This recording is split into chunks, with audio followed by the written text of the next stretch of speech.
Hi అండి, అందరికీ నమస్కారం. Welcome to Vemula Saidulu online academy sir. ముందుగా మన యాప్ను డౌన్లోడ్ చేయండి, షేర్ చేసుకోండి, సబ్స్క్రైబ్ చేయండి.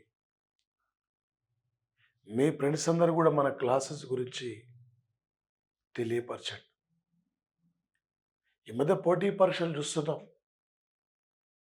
ఎనీ పోటీ పరీక్షల్లో కరెంట్ అఫైర్సే కీలకంగా ప్రధానమైన పాత్ర పోషిస్తుంది. మార్కెట్లో అన్ని బుక్కులు కూడా కొలాప్స్ అయిపోయినాయి.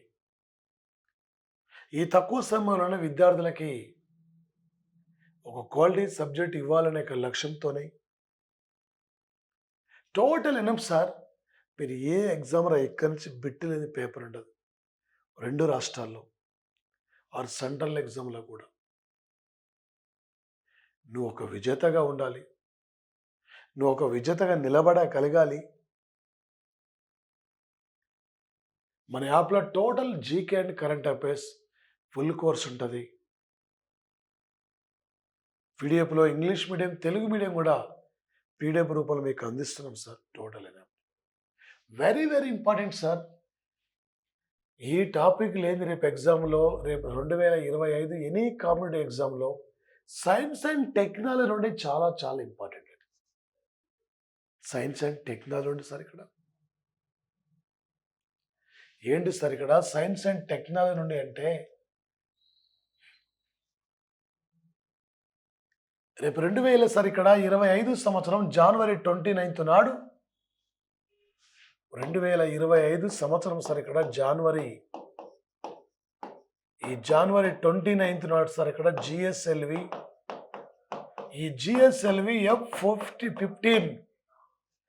F-15 యొక్క రాకెట్ ద్వారా NVS-02 అనే యొక్క ఉపగ్రహాన్ని అంతరిక్షంలో పంపిస్తున్నాం. ఇది 100వ ప్రయోగం సార్. ఇది 100వ ప్రయోగం. ఒక 2024 సంవత్సరం 2025 సంవత్సరం జనవరి 14 నాడు ఇస్రో చైర్మన్గా నారాయణ్ తమిళనాడు రాష్ట్రం సంబంధించిన వి నారాయణ్ బాధ్యతలు స్వీకరించిన తర్వాత ఇది ఆయన చేతుల మీద 100వ ప్రయోగం అండి. ఇది ముఖ్యంగా సార్ ఇక్కడ ఈ నెల్లూరు జిల్లాలోని తిరుపతి జిల్లాలో ప్రజెంట్లీ శ్రీహరికోట సెంటర్ లేదా సతీష్ ధావన్ స్పేస్ సెంటర్ జిల్లాలో చేంజ్ అయిన తర్వాత తిరుపతికి వెళ్ళిపోయింది సార్. ఇది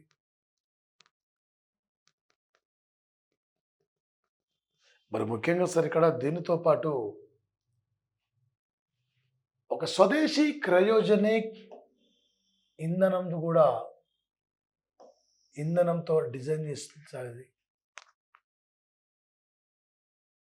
ఒక navigation with Indian constellation sir. ఇది ఎన్విఎస్ ఒక నావిగేషన్ విత్ ఇండియన్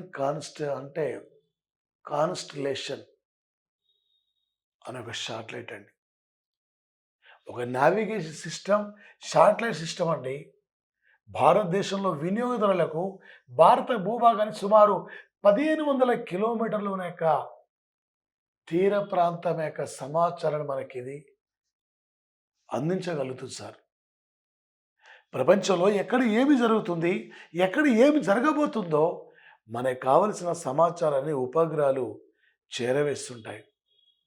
ఉపగ్రహాలకు లిమిటెడ్ కాలం మాత్రం ఉంటుంది సార్. ఒక ఉపగ్రహాన్ని ఒక రాకెట్ అంటే ఒకసారి స్పేస్లో పంపిస్తే జస్ట్ లైఫ్ టైం ఉంటుంది. క్షిపణులు శత్రువుపై దాడి చేయడానికి ఉపయోగపడతాయి. ఒకసారి డిజైన్ చేయబడిన యొక్క మిస్సైల్ అనేక సార్లు పరీక్షించిన తర్వాత అప్పుడు నేవీకి, ఆర్మీకి అప్పగిస్తారండి. ఒకప్పుడు మన ఆర్యభట్ట ఉపగ్రహాన్ని రష్యా సహకారంతో పంపిస్తే ఇలా ప్రపంచంలో అనేక దేశాల విదేశీ ఉపగ్రహాలకు ఇండియా ప్రధానమైన వేదికగా నిలబడ్డది సార్. ఇప్పటి వరకు 482 విదేశీ ఉపగ్రహాలను మన సహకారంతోనే అంతరిక్షంలోకి అంతరిక్షంలోకి పంపిన యొక్క సంఘటన సార్. ఈ ప్రపంచంలో ఒకే రోజు ఒకే రాకెట్ ద్వారా 104 ఉపగ్రహాలను అంతరిక్షంలో పంపిన ఏకైక దేశం అంటే అది భారతదేశం సార్ ఇక్కడ. మరి ముఖ్యంగా సార్ ఇక్కడ తీర ప్రాంతం మన తీర ప్రాంతానికి ఏ దేశ నౌకలు వస్తున్నాయి? మన నౌకలు సరుకులు తీసుకొని ఎంతో దూరంలో వెళ్ళిపోయినాయి. మన రాకెట్ల పేరు GSLV, PSLV, SSLV, M1, M3 ఇలాంటి యొక్క రాకెట్లు సార్. ఈ ఉపగ్రహాన్ని ఏ రాకెట్ ద్వారా పంపించారు? ఈ ఉపగ్రహాన్ని ఎక్కడి నుంచి పంపించారు?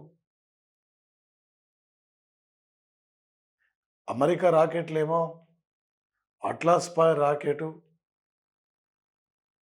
అమెరికా రాకెట్లేమో ఫాల్కన్ 9 రాకెట్లు.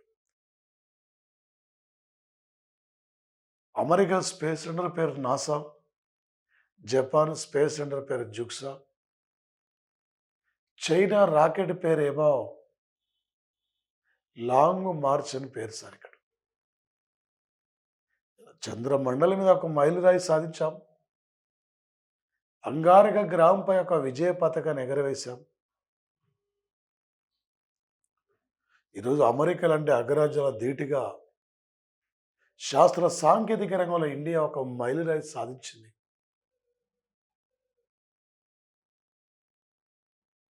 ఇలా డాకింగ్ మిషన్లు సక్సెస్ అయ్యాం, చంద్రమండలం మీద సక్సెస్ అయ్యాం, అంగారక గ్రహం మీద సక్సెస్ అయ్యాం. రేపు గగన్యాన్ ప్రాజెక్టు ద్వారా ఇండియా 4 వ్యక్తుల్ని సొంతంగా అంతరిక్షంలోకి సొంత రాకెట్ ద్వారా పంపించుకోబోతుంది. ఒక 1969లో ఇస్రో ఏర్పాటైంది. ఈరోజు వరకు ఇది 100వ ప్రయోగం అండి. ఇస్రో 100వ ప్రయోగం అండి ఇది. నాలెడ్జ్ బేసిక్ అడగండి, అవగాహనతో బిడ్డెడతాడు. ఈ శాటిలైట్ యొక్క బరువు 2000 సుమారు 900 కిలోల వెయిట్, 2900 కేజీల యొక్క బరువు అండి. సముద్ర ఉపరితలం మీద మనకు కావలసిన యొక్క ప్రతి ఇన్ఫర్మేషన్ ఇస్తుంది. సముద్ర ఉపరితలం మీద వాతావరణం కోసం ఇప్పటివరకు 9 ఉపగ్రహాలు మనం పంపిన సంఘటన సార్. ఎగ్జామినర్ ఏ టైపులో ఏ లెవెల్లో అడిగినా కూడా ఇక్కడి నుంచి మనం క్యాచ్ చేయాలి. ఎంత చదివేది ముఖ్యంగా సార్. ఈ పోటీ పరీక్షల్లో నువ్వు ఒక విజేతగా ఉండాలి. ఈ ప్రపంచంలో అంతరిక్షంలో ఏదైనా విజయం సాధించిన తొలి దేశం అంటే రష్యా. చంద్రమండలం మీద ఏదైనా విజయం సాధించిన మరో దేశం అంటే అమెరికా సార్. ఈ ప్రపంచంలో తొలి శాటిలైట్ స్పుత్నిక్ వి రష్యాది. ఈ ప్రపంచంలో తొలిసారిగా స్పేస్లోకి వెళ్ళింది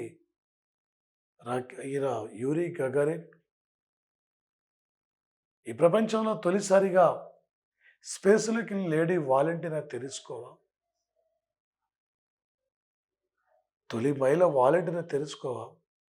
కల్పన చావ్లా 2003 ఫిబ్రవరి 1 నాడు కొలంబో నౌక టెక్నికల్ ఇష్యూ వల్ల చనిపోయింది. సునీత విలియమ్స్ 2006లో వెళ్ళి 195 రోజులు, 2012లో వెళ్ళి 127 రోజుల పాటు ఉండి అంతరిక్షంలో ఉంది. మళ్ళీ 2024 జూన్ 6న వెళ్ళింది సార్. ఇప్పటికి 3 సార్లు ఆమె స్పేస్లోకి వెళ్ళింది. సునీత విలియమ్స్ యొక్క సొంత స్టేటు ఇండియాలో గుజరాత్ రాష్ట్రం అండి. America NASA space centre training ఇచ్చింది. అమెరికా నాసా స్పేస్ సెంటర్ ఆమెను పంపించింది. మరి కల్పన చావ్లా సొంత రాష్ట్రము హర్యానా అండి. ఆమె కూడా అమెరికాలో స్థిరపడింది. అమెరికా నాసా స్పేస్ సెంటర్ పంపించింది. ఎగ్జామినర్ ఏ టైపులో ఏ లెవెల్లో అడిగినా కూడా నువ్వు క్యాచ్ చేయాలి. ఎంత చదువుతుందో ముఖ్యంగా సార్. ఈ పోటీ పరీక్షల్లో నువ్వు ఒక విజేతగా నిలబడగలగాలి. ఈ పోటీ పరీక్షలు నువ్వు ఒక విజేతగా ఉండాలి. ఈసారి నీదంటే ఒక జాబ్ ఉండాలి. నీదంటే ఒక జాబ్ ఉండాలి. నీదంటే ఒక జాబ్తో ఇక్కడి నుంచి నువ్వు తిరిగి వెళ్ళాలి. ఏ టైం ఏ విధంగా అడిగినా నువ్వు ఒక విజేతగా ఉండాలి. Total enough sir. యుద్ధ నౌకలు, క్షిపణులు, యుద్ధ విమానాలు ఇయన్నీ కూడా మన యాప్‌లో ఉంటాయి సార్. లేటెస్ట్ అంశాలు. ఓకే. మరో క్లాస్‌లో కలుద్దాం.